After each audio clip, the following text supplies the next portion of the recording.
muweeyo sente muziwezeza muziweeyo. Kambabulira amazima. Sichikakasa 10 ku 10. Naye okusinziira ku stories n'ebigambo lwekyayingiddemu ekya sente, njagala kwogera nti Lumbuye ayinza okuba nga yeewamba, naye nga ayambibwako abantu abamu. Ne Pato amanyi Lumbuye gyali. Bayinza okuba nga bonna bali mu lukwe, bali banoonya sente, bayinza okuba nga banoonya sente. Ekikulu kiri nti bw'ogenda okugattirira stories ezo naddala nnyo ezeekuusa ku sente, lawyer bwe mutuwa sente we tubalaga Lumbuye, amazima nze omutima gwange gungamba nti Lumbuye yeewamba, naye ng'aliko abantu abakimanyiiko bali mu ddiiru ya sente. Ne bano bannayuganda be muvuma abali ettake bayinza okuba nga bakolaganira wamu ne Lumbuye. Olw'ensonga jjukira baakibalamu Richie oba Real Life bwe neegenda neeva mu ttake nga tetukozeewo kano akantu, abantu bayinza okugamba no kati bo baapanga ekintu kyabwe, nze okulaba endaba eyange baapanga ekintu kyabwe nga babaza Real Life lwegenza okulambula oba okwesanyusaamu ettake, nga bamanyi nti Real Life bwegira bweti wakiri abantu babeere ne basuspecting nti Real Life ye yakola ki, ye yamuwaayo. Ate nga kwogase ne President Museveni kye kiseera kye yaviirayo n'agamba nti tubanonye bonna bambika oba babika president, nga ke time ke bakozesa.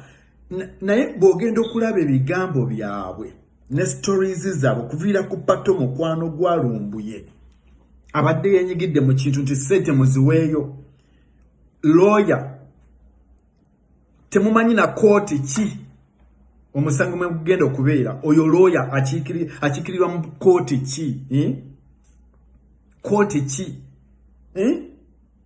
Lumbuye nze nakomekereza nga njogera bwe nti abamwagala mujja kunkyawa, naye nga mbalaze obwereere bwange, si bwereere mbadde mbalaze andawoya yange, mbalaze nga omuntu kyasobola okubeera, nga wano olaba kirala naye wansi kirala.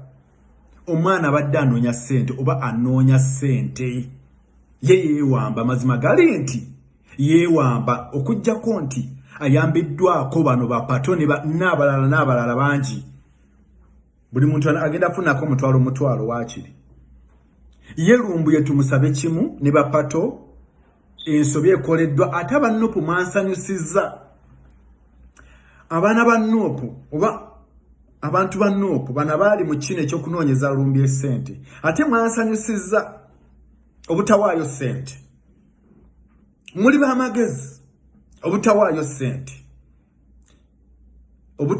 sente katawo gana kkiriza Lumbuye ajja kuvaayo, ajja kweviirayo yeyeka babanga yeewamba okufuna sente. Kemugeza ne muzibawo Lumbuye ajja kuvaayo era. Naye kati mwamukubye ku mutwe, Lumbuye yeekwese, bamukwese, bamuliisa, bamunywese eyo gyali takyakola, naye mwabakubye ku mutwe. Nasese nagoberera story eno esesa. Ate we mwansanyusizza okuba masente ezo, okuba masente gayadde abakubye. Lumbuye yabadde abakubye ku mutwe. Lumbuye ne ba Pato n'abalala baganda be mikwano gye nabadde babamalizza babakubye ku mutwe. Naye Patricia wansanyusizza yagambye sente tetugenda zibawo. Ate abamu mukimanyi, mu mitima gyammwe mukimanyi, waliwo ekibagamba nti omusajja ono ayinza okuba nga yeewamba, naye temwagala kyogera olw'ensonga mumanyi nti we mukyogerera abantu babakyawa. Naye nga ge mazima, abantu mubabuulirenga abantu bye balina okuwulira, si bye baagala okuwulira. Si bye binyumi, temwogeranga omuntu musanyusenga n'ekyo kyalina okuwulira. Mwebalo kuba masente. Yajja kufiira mu kageemu ke.